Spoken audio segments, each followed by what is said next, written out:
तक करीब 4 करोड़ परिवारों को पक्का घर मिल चुका है। जो बच गए हैं उनको अभी आगे मोदी देने की गारंटी देता है। लोकसभा चुनाव का ऐलान अभी भले न हुआ हो, लेकिन माहौल वही है। 2019 के लोकसभा चुनाव में बीजेपी ने 2014 के मुकाबले ज्यादा सीटें हासिल की थी, लेकिन यूपी में तस्वीर बदली हुई थी। 2014 के चुनावी समर में यूपी की 71 सीटों पर बीजेपी ने जीत का परचम फहराया था, जो कि 2019 में 62 सीटों पर सिमट कर रह गया।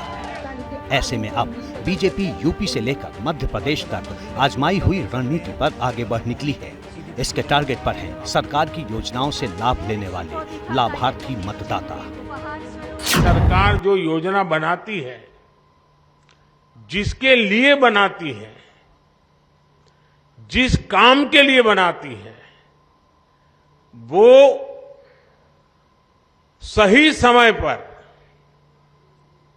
बिना किसी परेशानियों के वो योजना उस तक पहुंचे।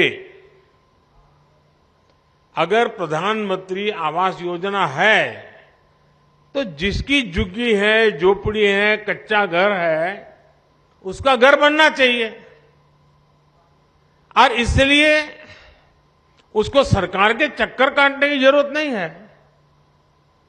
सरकार को सामने से जाकर के काम करना चाहिए। वो गुजरात का सूरत हो या फिर पीएम मोदी का संसदीय क्षेत्र वाराणसी, पीएम मोदी का लक्ष्य ये संदेश देना है कि उनके नेतृत्व में देश के विकास का पहिया तेजी से घूम रहा है और वो दिन दूर नहीं जब देश के माथे पर विकासशील का ठप्पा बीते कल की बात हो जाएगी। अगर हम इस समय 140 करोड़ देशवासी इसी मिजाज से भर जाएं, बस अब हमें देश को आगे ले जाना है, ऐसे नहीं रहना है। हर एक की जिंदगी बदलनी है, हर एक की शक्ति का सम्मान होना चाहिए, शक्ति का उपयोग होना चाहिए, तो देश को आगे बढ़ाना चाहिए।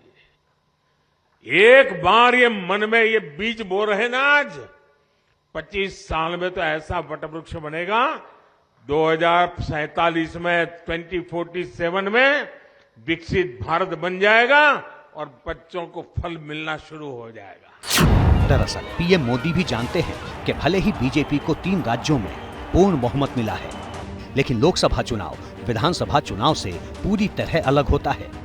दूसरा, बीजेपी केंद्र की सत्ता में लगातार दूसरा कार्यकाल पूरा करने वाली है। लाजमी है कि चुनाव में एंटी इनकम्बेंसी फैक्टर भी काम करेगा। ऐसे में अभी से बीजेपी ने 2024 की तैयारी युद्ध स्तर पर शुरू कर दी है। इसकी झलक पीएम मोदी के हर एक कार्यक्रम में दिखाई दे रही है।